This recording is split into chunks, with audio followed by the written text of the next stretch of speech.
de investimento, né? Em algumas regiões do Japão já ocorre até o cultivo comercial de manga em vaso, né?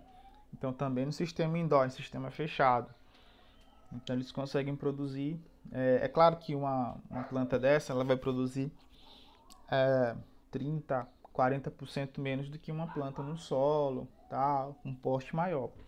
Mas em compensação, essa planta tem um porte muito menor. Então você consegue, no lugar que você coloca uma planta ali, você consegue colocar 3 em vaso. Então você meio que consegue compensar uh, essa produção, certo? Vamos aqui adiante. A propagação e padrão de muda, né? Hoje a gente vai começar, na próxima aula a gente termina o aspecto da propagação. No caso da manga, é interessante sempre se trabalhar com mudas enxertadas. É claro que você pode produzir mudas por estarquia, né? Você pode pegar lá um galhozinho, enraizar, do jeito que nós chegamos a fazer com a acerola, eu acho. E você pode fazer. No entanto, tem a questão do sistema radicular, né? Se você faz uma muda por estarquia, o sistema radicular daquela planta vai ser da planta que você clonou, certo? E muitas vezes é interessante, você está trabalhando no solo, você tem um sistema radicular muito mais robusto e adaptado àquelas condições de solo e clima. Como eu disse para vocês, comercialmente se trabalha muito com a manga Tommy, né? Ela não tem um sistema radicular tão adaptado, tão robusto e rústico quanto, por exemplo, a manga espada, a manga rosa, que a gente já sabe que são mangas adaptadas às nossas condições de solo e de clima.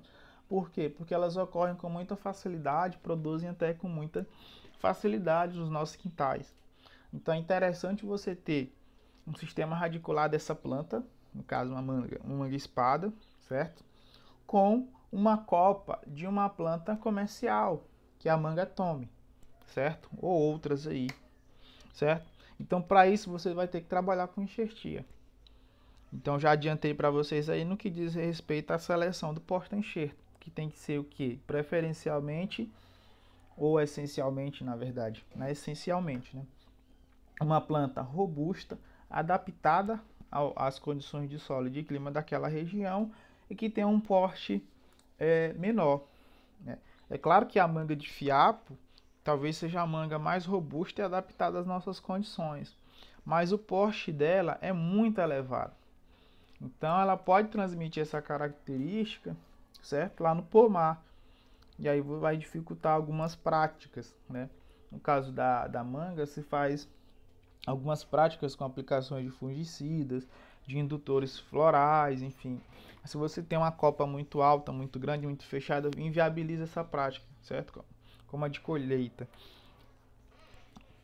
Até que a de colheita nem tanto, porque a frutificação ela ocorre geralmente nos galhos mais novos, galhos que têm ali de 4 a 18 meses, certo? Então quando você faz a poda, após a frutificação, aqueles galhos que vão brotar, que vão nascer ali, que vão ser responsáveis pela frutificação. Então eles vão ficar sempre mais na parte externa, né? Se vocês observarem uma planta de manga em frutificação, a maioria dos frutos estão sempre mais na área externa, né?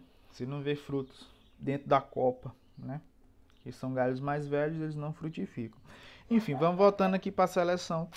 A gente já falou do porta-enxerto, do cavalo, né? Que é aquela parte que vai receber o material que nos interessa comercialmente. Agora vamos falar do material que nos interessa comercialmente. Quais são as características desse material? É um material que tem que ser plantas produtivas, né? Claro, você quer produzir mais com menos, então você tem que buscar produtividade. Que tenha nenhuma alternância de produção, certo? Que seja os frutos, tanto em qualidade quanto em produtividade, eles sejam constantes. Resistência ou pouca susceptibilidade ao ataque de pragas e fungos, certo? Frutos de coloração externa atraente, de preferência vermelho, aroma agradável, sabor específico. Isso é interessante, ó.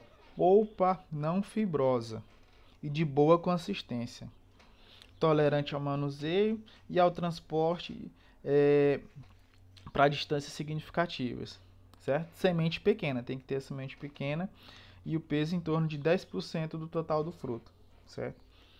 Que isso vai render maior quantidade de polpa. E o preparo dessas sementes? Daqui gera algumas dúvidas. Eu corto, não corto? Ao caroço lá, enfim, vamos aqui tirar essas dúvidas. Então é interessante que ocorra a semeadura de 10 a 15 dias após a colheita do fruto. Ah, se depois de eu pegar com 15, 30 dias não nasce? Nasce. Mas a taxa de germinação vai ser menor. Então a possibilidade de germinar vai ser menor. Então quando você pega de 10 a 15, você reduz. É bastante. Aí a gente vai ter que considerar essas perdas, né, de germinação, que nem tudo vai germinar e nem vai pegar. Então você vai ter sempre que colocar de 20 a 40% a mais de sementes, certo? Para conseguir obter aquele lote lá que você deseja. Ou seja, se eu quero 100 mudas enxertadas, eu não posso plantar 100 sementes. Eu tenho que plantar de 120 a 140. O que vai determinar 120 ou 140? Primeiro, a habilidade da pessoa que está fazendo a enxertia, certo? Segundo, as condições de germinação. Então, se a semente é nova, se é um fruto que foi colhido de vez, certo? Se foi tirado se foi retirado o endocarpo, certo? Se foi mantido o nível de umidade, ok, para germinação. O substrato que eu estou utilizando ele é de boa qualidade. Quando eu digo de boa qualidade, que favoreça a germinação, ou seja, que armazene água, certo? Preferencialmente que seja inerte nos primeiros momentos, certo? Porque pode ocorrer uma coisa chamada osmose inversa, então você utiliza um substrato que ele seja muito rico em sais, então a semente vai perder umidade para o ambiente, certo? Então tudo isso que vai determinar se eu vou utilizar 140 ou 120 sementes para mim ter 100 mudas enxertadas, certo? Então, se você faz essa prática de retirar o endocarpo, né, você tem aí de 20 a 25 dias mais rápido a germinação. Isso é muito significativo, certo? 20 dias. E você aumenta a sua taxa de germinação aí para em torno de 90 a 95%. Certo, pessoal? Então, na próxima aula a gente continua nos métodos de propagação, a parte de instalação e manejo de pomar da cultura da manga. Até mais.